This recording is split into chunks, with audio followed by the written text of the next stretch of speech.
y precisamente vamos a analizar este tema y para eso nos acompaña en CNN Chile la agente chilena ante la Corte Internacional de Justicia de La Haya, Jimena Fuentes. Gracias por estar junto a nosotros. Hola, muy buenas tardes. Bienvenida. Gracias por venir también. Bueno, comencemos por esta reunión en el día de hoy de quienes están y van al fondo responder a esta presentación de nuestro país. ¿Es algo habitual? ¿Es parte del proceso de notificación? ¿O un poco siguiendo la lógica de lo que ha hecho Bolivia en el último tiempo, también obedece a una cierta estrategia comunicacional en esta materia?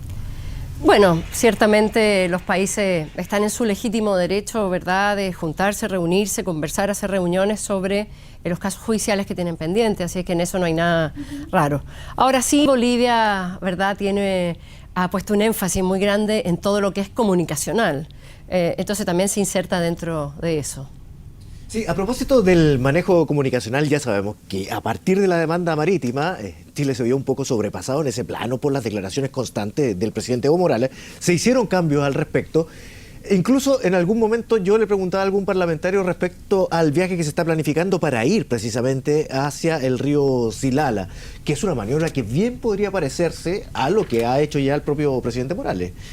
¿Hay un cambio de estrategia en ese sentido para equiparar las aguas, digamos, en ese mismo plano? A ver, yo creo que lo comunicacional tiene un aspecto positivo siempre, que es el de informar a la opinión pública y explicar también de qué se tratan estos casos. En eso no veo ningún problema. Incluso en la visita que están planeando los parlamentarios, a mí me parece muy positivo que vayan, que conozcan en terreno el Silala, sobre todo porque como hay tanta acusación de parte de Bolivia, de distintos hechos que son completamente falsos, ¿verdad? Como por ejemplo el desvío artificial del río Silala. Y ahora como nosotros señalamos que manantial no es contradictorio con río, que hay muchos ríos que tienen su origen en manantiales, ahora recién hemos escuchado ayer, creo, este tema de haber usado dinamita para desviar el río Silala. Entonces ya empiezan a crecer y crecer. Entonces en ese sentido yo encuentro muy bueno que nuestros parlamentarios visiten, porque para que vean en terreno, porque mirándolo a simple vista uno puede ver cómo detrás de los orígenes de los ojos del Silala está lleno de cerros bastante altos, montaña, y cómo hay una pendiente evidente y el agua cruza hacia Chile. O sea, cerros que van determinando el curso hacia la frontera. Es decir, es que es imposible que el agua se vaya cerro arriba. Entonces eso se puede ver a ojo desnudo, por así decirlo. Así es que es bastante, yo encuentro que en esa parte estaba muy bien. Entonces no se trata de empatar en lo comunicacional. Yo creo que a Bolivia de repente se le pasa la mano en lo comunicacional porque realmente empiezan a hacer afirmaciones que son completamente fuera de la realidad. Cuando nuestro país decide para muchos adelantarse a los posibles anuncios de una demanda de Bolivia respecto a las aguas del río Silala y pasar un poco la ofensiva y de esa manera cambiar un poco la estrategia que era hasta ahora, responder un poco a las provocaciones y también las demandas de este país vecino, la pregunta tal vez es ¿qué pasa cuando nos enfrentamos a una corte por dos temas distintos y con el mismo país? Bueno, no es raro que haya habido dos países enfrentados en varios juicios ante la Corte, en eso no hay nada raro. De hecho, recientemente ha habido dos juicios distintos entre Nicaragua y Costa Rica. Y de hecho, Nicaragua y Costa Rica se han enfrentado varias veces frente a la Corte.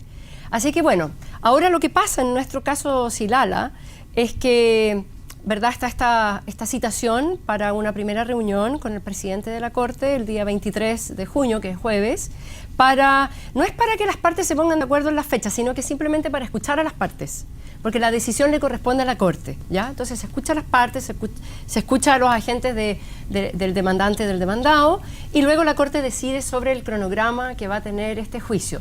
Y como ustedes ven, va a tener un cronograma totalmente distinto al otro juicio que está pendiente, porque el otro juicio ya se inició y de hecho Chile tiene que presentar su contramemoria antes del 25 de julio.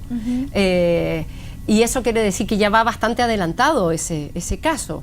Desde que se presentó en el 2013 por Bolivia, ya han pasado varios años ya. Claro, está adelantado ese caso, pero sin embargo ahora con esta demanda seguramente vamos a estar otros 2 años al menos pendientes de esta nueva demanda. Y algunos anticipan y se ha dicho ya que hay posibilidades de que tengamos un escenario similar con el río Lauca, claro. ¿Es verdad? Entonces, bajo ese punto de vista o perspectiva, da la impresión que bajo este escenario van a pasar largos años, a lo mejor décadas, en que el clima de relaciones con Bolivia no va a mejorar en el sentido en que quisiéramos. Bueno, se ha judicializado la relación con Bolivia, eso está claro, ¿verdad? Desde el momento en que se presenta esta demanda por la obligación de negociar. Ahora, respecto del Lauca, es bueno señalar que es otro río, es un río internacional, sí, igual que el Silala, y en este caso, la verdad es que si Bolivia intentara tratar de traer una demanda por el tema del Lauca al caso Silala, en verdad no está directamente relacionado con la demanda que nosotros hemos presentado. La demanda que nosotros hemos presentado es para que se declare que el río Silala es un río internacional y que en su calidad internacional entonces competen a ambos ribereños derechos en el uso del río. Eso es. Traer otro río, cualquiera, de hecho también hoy día escuchaba a Bolivia señalar que querían llevar a la Corte o a otro tribunal, no sé cuál, todos los temas sobre ríos, todos los temas sobre recursos hídricos, ¿verdad? Eso no está directamente relacionado con nuestra demanda del Silala, que se especifica que tiene que ver con el Silala. Así es que bueno, estamos en esa situación, pero no ha sido Chile quien ha querido, en primer lugar, judicializar esta relación. Y que posiblemente podamos estar enfrentados en 3 temas.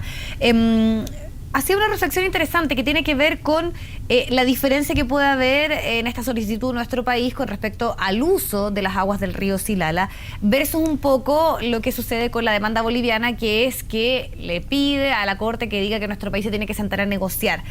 ¿Qué está específicamente señalando nuestro país? Defender de que es un río internacional, pero ¿qué significa eso?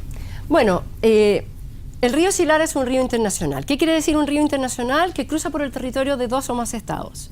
¿Qué significa eso? Bajo el derecho internacional, que todos los ribereños tienen derecho a un uso equitativo y razonable.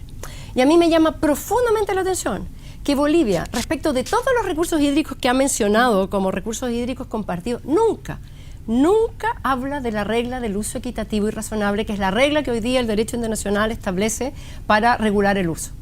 En cambio, ¿qué es lo que escuchamos de parte de Bolivia? Escuchamos hablar siempre de que ellos son propietarios de los ríos, de que si el río cruza por territorio boliviano, ellos son los dueños, y que van a defender sus recursos naturales, que van a defender su soberanía permanente sobre ellos, etcétera, no reconociéndole en nada al otro ribereño un derecho. Eso es totalmente contrario al derecho internacional. Jimena, perdón, para solamente poder profundizar en este punto. Claro, si es que finalmente la Corte señala que efectivamente es un río internacional, se nos da la razón y sigue un poco como está ahora la lógica. Pero ¿qué pasa si es que se pudiese dar un fallo un tanto adverso, que es el planteamiento de Bolivia, señalar que aquí fue desviado artificialmente, que es un manantial? Desde el punto de vista del uso que se hace en nuestro país de esas aguas, ¿qué podría pasar? A ver, el origen del Silala es un manantial. Eso nosotros lo reconocemos, lo decimos en nuestra application, que todo el mundo puede leer. El origen del río Silala es agua subterránea que aflora en territorio boliviano. Posteriormente es un río que cruza hacia Chile. Ahora, si ellos señalan que hay un desvío artificial, bueno, tendrán que probar que hay un desvío artificial. Si ellos señalan que se usó dinamita en algún momento, lo cual a mí realmente esa afirmación me ha causado bastante sorpresa, tendrán que demostrar que se ha usado dinamita. Ese es el punto. Si el río es internacional, y por eso nosotros decimos es un caso técnico, porque en el fondo determinar, ¿verdad?, el curso de este río es algo que uno va a tener que mostrarle a la Corte con los estudios hidrológicos, geológicos y geomorfológicos. Es menos complejo que la otra demanda. O sea, eso ya de suyo es bien complejo. Sí, claro. Nosotros tenemos que llevar estos informes y ellos tendrán que llevar sus propios informes. Entonces es un caso que se va a discutir en esa arena. Entonces, dicho eso, es un caso en que nosotros queremos tener, y lo hemos mostrado a Bolivia, nuestros estudios sobre el río Silala, y ellos también han reconocido por mucho tiempo, solamente después del 99, surge esta idea de que no es un río. Sí, lamentablemente es un tema del que quisiéramos conversar largamente, hay muchas cosas que preguntar, por ejemplo, cómo puede influir este acuerdo o preacuerdo que se había alcanzado anteriormente, donde no era el Estado chileno, usted lo ha señalado, el que se comprometía a pagar por el uso de las aguas, pero así ha sido interpretado por parte de la prensa y políticamente también en Bolivia. largo tema para discutir a eso si es que nos afecta o no. Sí, muy corto, ¿sí? Muy corto, pero respecto del acuerdo, efectivamente, no es Chile, jamás Chile ha reconocido ninguna obligación de pagar por las aguas del río Silala. Solamente se reconocía en Bolivia si es que ellos quisieran utilizar las aguas del Silala, que no las usan hasta hoy, poder, ¿verdad?, negociar con posibles usuarios interesados en las aguas. Privados. Y lo otro que me encantaría decir ahora es que yo escuché hoy o ayer, ¿no?, sale esto de que una de las posibles contrademandas de Bolivia tiene que ver con un eventual supuesto daño ambiental en el río Silala, ¿verdad? Ahora, debo decir, Chile jamás ha hecho ninguna acción respecto del río Silala en territorio boliviano. Lo que existía era una concesión de Bolivia a una empresa privada, Ferrocarril Antofagasta Bolivia. Por lo tanto, si alguien quiere señalar que las acciones pudieran haber causado un impacto en Bolivia, es Bolivia, que concesionó las aguas a una empresa y le permitió hacer obras en territorio boliviano. Bien, Jimena Fuentes, muchas gracias por conversar con nosotros este tema. Obviamente vamos a seguir más adelante revisando paso a paso lo que ocurra, no solamente con esta demanda, sino también con la demanda marítima y las relaciones con Bolivia. Okay. Como tema. Como tema. Muchas gracias por la gracias. invitación. Okay.